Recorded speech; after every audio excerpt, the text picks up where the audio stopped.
ഔചിത്യം ഔചിത്യം എന്നൊരു സാധനമുണ്ട്. ഒരു മനുഷ്യനായ കുറച്ചൊക്കെ ഔചിത്യം വേണം. ഇത് ഒരു ഫാമിലി. അപ്പൊ അവന്റെ ബർത്ത്ഡേ എനിക്ക് നാട്ടില് വെറുതെ ഹോട്ടൽ റൂമൊക്കെ എടുത്ത് അവിടെ ഒരു ഹാളൊക്കെ എടുത്ത് വെറുതെ പൈസ സ്പെൻഡ് ചെയ്ത് തെറ്റായ വ്യവസ്ഥിതിക്കെതിരെ ഒരു വ്യക്തിയുടെ പോരാട്ടമാണ്. എന്താണ് കുറെ പേരെ വിളിക്കുന്നു അവരവസാനം വരുന്നു, അവരവസാനം കൊച്ചിനെ എടുത്തുകൊണ്ട് പോകുന്നു, തിരിച്ചു തരുന്നില്ല. ഇത് എന്നെ ഉദ്ദേശാണ്, എന്നെ തന്നെ ഉദ്ദേശാണ്, എന്നെ മാത്രം ഉദ്ദേശാണ്. അങ്ങനത്തെ ഒരു സിറ്റുവേഷൻ ഒക്കെ വന്ന് വെറുതെ ഒരു കോലാഹലം വേണ്ട. കുഞ്ഞിനും അവൻ എത്രയെന്ന് പറഞ്ഞ ഓർത്തിരിക്കാൻ അവനിത് ഓർമ്മയൊന്നും കാണത്തില്ലല്ലോ.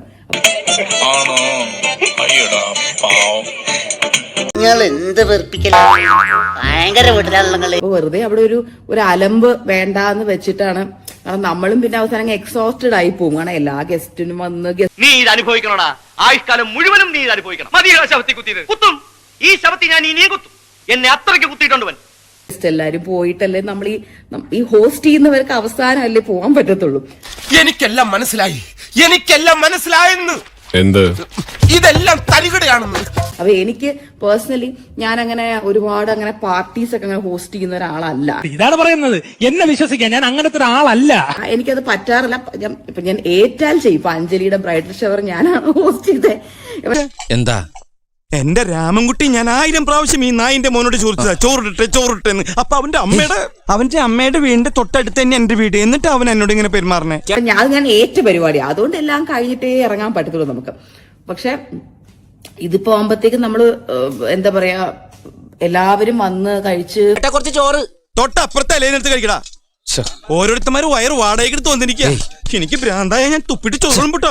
ഫോട്ടോ ഒക്കെ എടുത്ത് പോയിട്ടേ നമുക്ക് ഇറങ്ങാൻ പറ്റത്തുള്ളൂ. അപ്പൊ എനിക്ക് അത് ആലോചിച്ചപ്പോ തന്നെ ഞാൻ ട്രോമറ്റൈസ്ഡ് ആയിപ്പോയി. അശ്വരാവ് നമുക്ക് മാറ്റിവിടും. അപ്പൊ തന്നെ ഞാൻ ട്രോമറ്റൈസ്ഡ് ആയിപ്പോയി. അപ്പൊ അതിനേക്കാൾ ദരിദ്രവാസി എന്നും ദരിദ്രവാസിയാണ്. ദൈവം എന്റെ കൂടെ.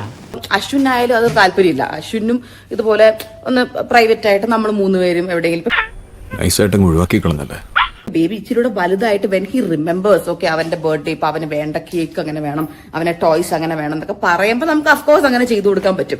ഇതിങ്ങനെ വെറുതെ വിട്ടാ പറ്റില്ല. റോസപ്പ് പോലുള്ള കവിള എനിക്ക് കൊതിയായിട്ട് പാടില്ല. ഞാൻ എന്ന് 2 പൊട്ടിച്ചിട്ട് ഓടിയിട്ട് വരാം. എന്നെ ഒന്ന് അനുഗ്രഹിച്ചേ. ആവേശം കൊണ്ട് ഓരോന്ന് വിളിച്ചു പറഞ്ഞ് തടിയേടാക്കണ്ട. പണിയെടുക്കാതെ ജീവിക്കാൻ നോക്ക്. എല്ലാരെയും വിളിച്ച് അവനൊരു ഗിഫ്റ്റ് ഒക്കെ കിട്ടട്ടെ, എന്റർടൈൻമെന്റ് ആവട്ടെ എന്നൊക്കെ വിചാരിക്കാം. പക്ഷെ ഇതിപ്പോ എല്ലാരും ഗിഫ്റ്റ് കൊണ്ട് വന്നാലും അവ അത് മൈൻഡ് പോലും ചെയ്യത്തില്ല. അവൻ ആകെ വീട്ടിലുള്ള 1-2 ചട്ടിയും കല്ലും ഒക്കെയാണ് അവന് ഇഷ്ടം. തേങ്ങ പത്തരച്ചാലും താളല്ലേ കറി. നമ്മളതൊക്കെ കൂടെ പറക്കിയെടുത്ത് ഫ്ലാറ്റിൽ കൊണ്ട് വെക്കണം. അവസാനം ഫ്ലാറ്റിൽ ഇരുന്ന് പൊടി പിടിക്കും. അവസാനം അത് വേറെ ആർക്കെങ്കിലും എടുത്ത് കൊടുക്കണം. എന്തിനാ വെറുതെ ഇത്രയും കോംപ്ലിക്കേഷൻസ്? ഞാനൊരു വലിയ സംഭവം അല്ലേ. വേറെ ആരും ഇല്ലെങ്കിൽ അതുകൊണ്ടാണ് നമ്മൾ പിന്നെ അതൊക്കെ മാറ്റി വെച്ചിട്ട് നമ്മൾ ബഡ്ജറ്റ് ഹോളിഡേസിന് അപ്പം തന്നെ മെസ്സേജും നമുക്ക് ഏതെങ്കിലും ട്രിപ്പ് പ്ലാൻ ചെയ്യണം, ട്രിപ്പ് പോവാം. അത് നല്ലതാ, പരിചയമുള്ളവരെ തന്നെ വഞ്ചിക്കുന്നത് നല്ലതാ ഇല്ലടാ. അതാകുമ്പോ ഒരു കുഞ്ഞു കപ്പ് കേക്കോ എന്തെങ്കിലും മേടിച്ചിട്ട് ഭൂമിക്ക് നമ്മൾ പാട്ട് പാടിക്കൊടുത്ത് അവനൊരു സ്പെഷ്യൽ ഡേ, അവന് വേണ്ട പോലെ അവന് സ്വിമ്മിംഗ് പൂളിലൊക്കെ പോയ ഇഷ്ടം. എനിക്കിഷ്ടപ്പെട്ടു, എനിക്കിത് വളരെ ഇഷ്ടപ്പെട്ടു. നിനക്ക് ഇങ്ങനെ തന്നെ വേണം. അവനെ പൂളി കൊണ്ടുപോകുന്നു, അവനെ നമ്മൾ കറങ്ങാൻ പുറത്ത് കൊണ്ടുപോകുന്നു. അവനിങ്ങനെ എവിടെയെങ്കിലും കറങ്ങി നടന്നാലും കുറച്ച് കഴിയുമ്പോൾ അവന് പാല് കുടിക്കണം, ഫുഡ് കഴിക്കണം. അപ്പൊ അവന്റെ ഇഷ്ടത്തിൽ നമ്മളിങ്ങനെ കൊണ്ടുപോയിക്കൊണ്ടിരിക്കുകയാണ്. ഈസി ആയല്ലോ. അപ്പൊ എല്ലാം ഈസി ആയല്ലോ. ഇപ്പൊ തന്നെ ഞാൻ പൊതുവെ ഹോട്ടൽ റൂംസിൽ വരുമ്പോ ഇവനെ തറയിൽ ഇറക്കി വിടാറില്ല. ഇപ്പൊ ഞാൻ തറയിൽ ഇറക്കി വിട്ടേ, കാരണം അവന് ഇഷ്ടമാണ്. അത് ചെയ്യട്ടെ എന്ന് വെച്ചങ്ങ് വിട്ടേക്കുവാ. ഇതിങ്ങനെ പറഞ്ഞു കൂടി വരും. നീ ഏതായാലും പറയും, ബാക്കിയോടെ പറയും. ഇങ്ങനെ എന്തെങ്കിലുമൊക്കെ പറയുമ്പോഴേ എന്റെ മനസ്സിനൊരു സന്തോഷം ഉണ്ടാവുള്ളൂ.